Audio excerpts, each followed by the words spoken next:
I just want to give you a quick introduction so that you can look back at this and remember what to do for your AO2, or if you're supposed to have class on Thursday but aren't able to come because of the parent-teacher-student conferences, this is a good time for us to see exactly what you need to know for your AO2 assignment, which is due on April 5th. First, we have the assignment description. Quick reminder that you need to have all of these sections, but these are all provided to you in the template, which is here under My Document. First off, main things to note if you are used to writing an AO2 from last year, from grade 8, the biggest updates, the ones we've been doing in class, have focused on changing our hypothesis to make it more specific, as well as talking about the method to make sure that it's proper. First of all, for a hypothesis, please remember for the hypothesis, what we're aiming to do is we're trying to provide a more specific hypothesis that relates back to an equation or relationship that we know or have found out from background research. So that's going to mean for us, if we're trying to make this based off an equation, we should be able to make a prediction that we're going to have a linear relationship, positive linear relationship, positive directly proportional, negative directly proportional.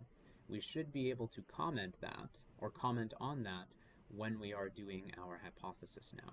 And the because should relate back to our equation and what it means. Next, looking at the method section, the method is pretty much the same as what we were thinking of before, but now in order to help more properly show your understanding of concepts, we also want you to be able to state, kind of like we did in some of our previous practicals, we want you to be able to state what needs to happen in an analysis. So after somebody has collected the data, what do they do? So in your method, maybe you've said, step 1, we need to set up the apparatus in this particular manner. Great. Step 2, collect the data for this by doing this many trials for this many masses, whatever is needed. And then step 3, or however many steps you need in between, you need to make sure that you state, we want to do this calculation, calculate an average maybe, or maybe you are adding things together for some reason. Maybe whatever you're thinking of involves division and a square root. Doesn't matter. Make sure that you tell us what calculations are going to happen, and then what needs to be put into a graph. That's going to be similar to what we would have seen in our previous practical. Oops, going this way, here.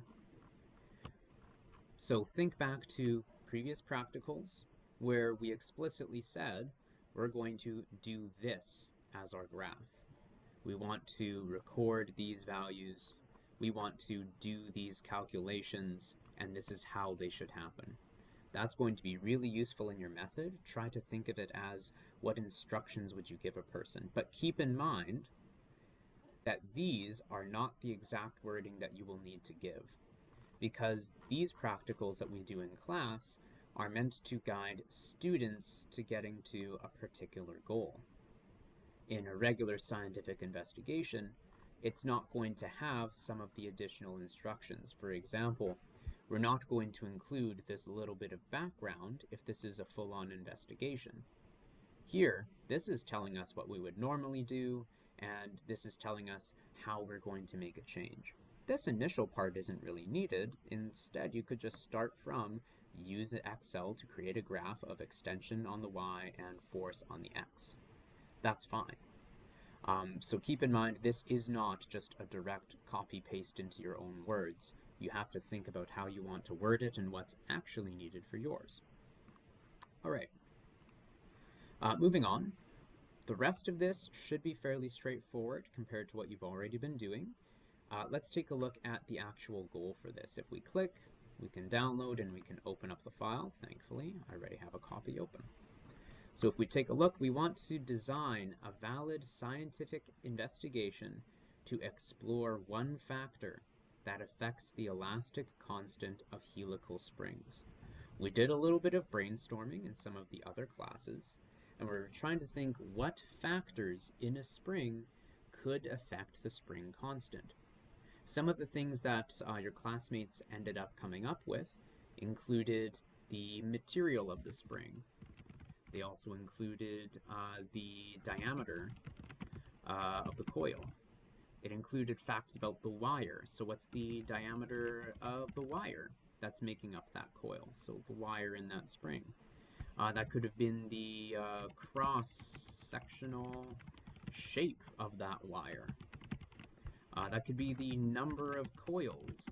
You're noticing how quick it is to think of different ideas for this particular topic. If you think of something that is different than one of these, absolutely go for it. But do keep in mind, you have to be realistic. So obviously we're not going to make a helical spring out of the material bubblegum. So please don't make weird or odd suggestions like that. But when you do your research, after you've chosen your topic, you're probably going to research, for example, what is the effect of one of these on the elastic constant or the spring constant. And if you go online and you find that somebody has said there is no relationship, or the relationship remains the same because blah, blah, blah, you have to decide if that's going to still be a useful or interesting question for you to work with. Because if you design an entire investigation and you know that there's no relationship, you're just testing that there's no relationship, you have to make a darn good and darn interesting graph and experimental setup for us to be able to check that. Usually once we've verified that something is wrong, it's easy enough for scientists to be able to move on. So we just want to make sure that what you're choosing will be something interesting and that you can actually write about. I would say if you go through it all and there's nothing interesting to write about, or you can't imagine somebody finding an interesting result, that may be problematic. Yeah. Let me minimize this here. You'll also notice that there is a presentation. This presentation is also downloadable, but the thing to note for it is this is just giving a lot of the same information, except it's, instead of a checklist, a set of questions for you to double check that you have the bare minimum pieces to put into your assignment. That doesn't mean, for example, let's see, that doesn't mean here it says how should you analyze data to find a relationship. That doesn't mean you actually do the data collection and processing. That means you're thinking about steps and writing steps that are involved. Identify potential sources of error and how to minimize them. This is like an evaluation, but I don't want you to do a full evaluation because you haven't done the practical.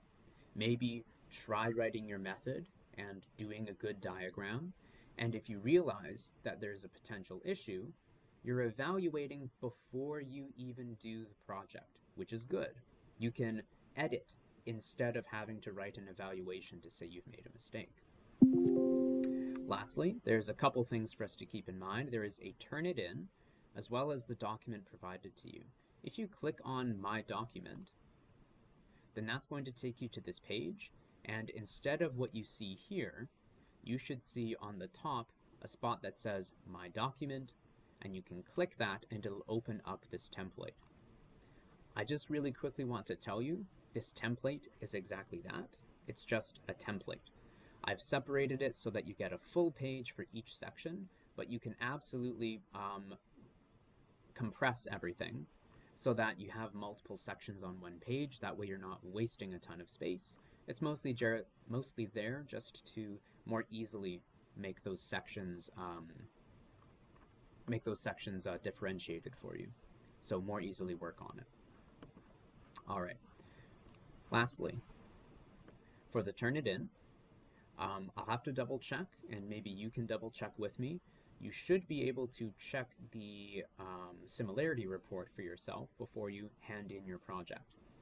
So you'll have to download this and submit it to Turnitin. But if you do that, then it'll tell you how close you are or how similar you are when you tried paraphrasing something in your background, and from there you may have to make some changes if it says that it's too similar. Keep in mind no matter what, I'm doing a similarity report for everybody's, and there's also an AI checker that is built in for Turnitin. So if you're using AI to help you find resources, that's fine. If you're using AI to get information and you're copying the information from GPT or other AI, that's where we have to draw a line and say, don't do that. You can use it to find sources, but don't use it as a source of information. Not always ideal. All right, I think that's everything that I need to tell you for this AO2. If you have questions, make sure that you ask me in person. And without any further ado, I hope you enjoy the rest of your day.